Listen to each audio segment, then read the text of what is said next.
Alright, welcome back guys. In this module, we're going to talk all about JavaScript, the language that powers the web.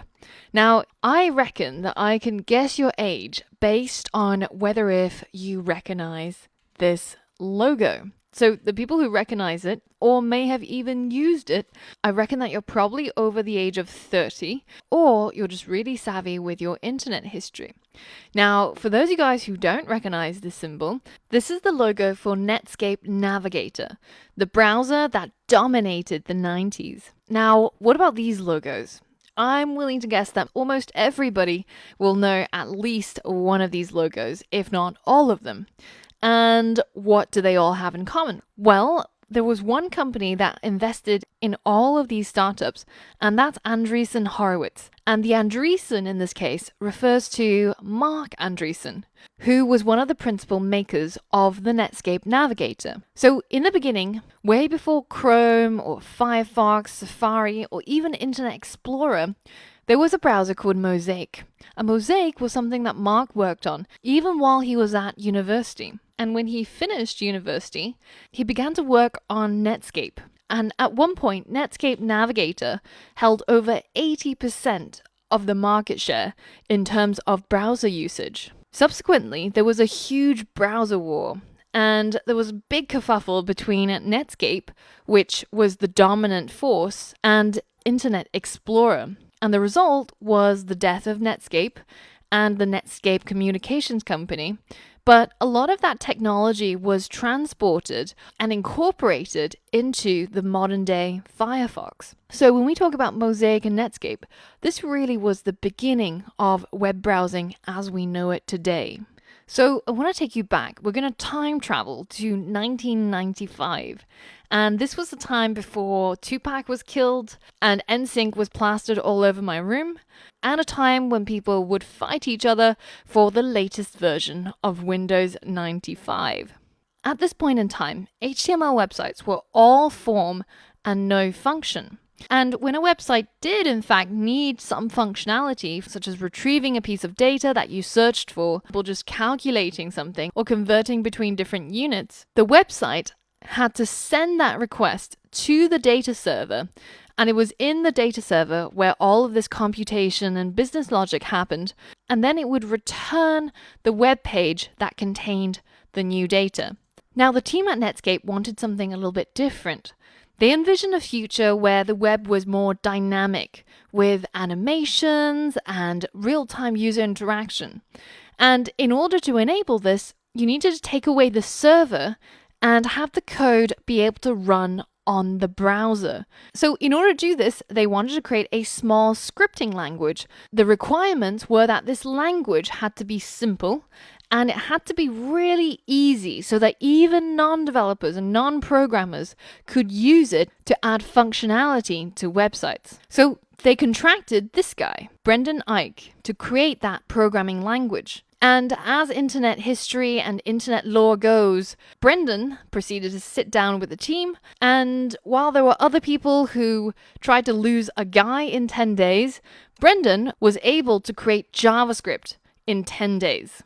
And now we can't even imagine what the world would look like without JavaScript. So let's try and turn off JavaScript in our Chrome browser and see what we end up with. So if you want to play along with me, you can go into your settings and search for JavaScript, and then it will highlight content settings. And if you click on that, you can navigate to JavaScript allowed, and we're going to switch it off. Now let's go on to Twitter and let's see what that looks like. So we're getting the mobile version of Twitter that doesn't require JavaScript, but you'll see that the design looks completely different from the Twitter that you get on your phone. And also, if you go onto the compose section and you try to write a tweet, you're missing that really key bit of JavaScript that tells you how many characters you've written and how many you have left. So if you tweeted all of this, you'll get some part of your tweet cut off, and you won't even be able to know which part. So this is Twitter without JavaScript. Now, if I load up the New York Times while I have JavaScript enabled, you can see that we've got all of these ads showing up. So an interesting side effect of disabling JavaScript is you actually end up having an ad-free website where you can see it's trying to load up the ads, but because it requires JavaScript to do so, we end up with an ad-free browsing experience. So there are even people who choose to switch off JavaScript for reasons such as this. But you'll end up running into a huge amount of problems as well. For example, sites like YouTube just simply won't even load up with JavaScript disabled. And it's the same problem on Netflix. So the world is actually quite a scary place without JavaScript. And it goes to show just how reliant we've become on this single programming language. The web certainly is dominated by it. Now, JavaScript wasn't even always called JavaScript. In fact, when Brendan first created it, it was actually called LiveScript. And then the people at Microsoft decided to try and reverse engineer the program, and they ended up with something called JScript. And so there were all these slightly different versions of JavaScript that was being run on the web, and it was starting to get quite confusing. So the Europeans did what Europeans do best, and they decided to standardize the language. And that's where you get the ECMA script from. And that stands for the European Computer Manufacturers Association script. And the only reason why this is interesting is that often you'll see different versions of JavaScript not referred to as JS5 or JS6, but as ES6 or ES7. And the ES comes, of course, from ECMAScript.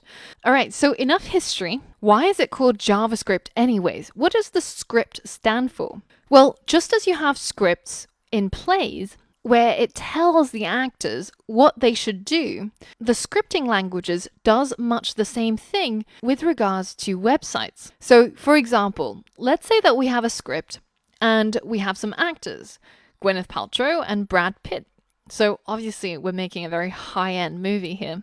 So in the script, you might tell your actors that after Gwyneth appears on stage for 1 second, Brad should appear. And then Gwyneth should say hello.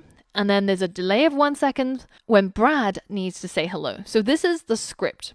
So this is how it would play out. So by writing these instructions and telling the actors what they should say, we're able to determine how our play should work. Now, in our world of web development, the script is JavaScript, and the actors are, for example, the HTML elements. And Gwyneth would be, say, for example, an H1 element, and Brad could be a paragraph element. So clearly the web developer's version of a play is much less sexy, but nonetheless, it still can do exactly the same things. So in this case, our script looks more like this.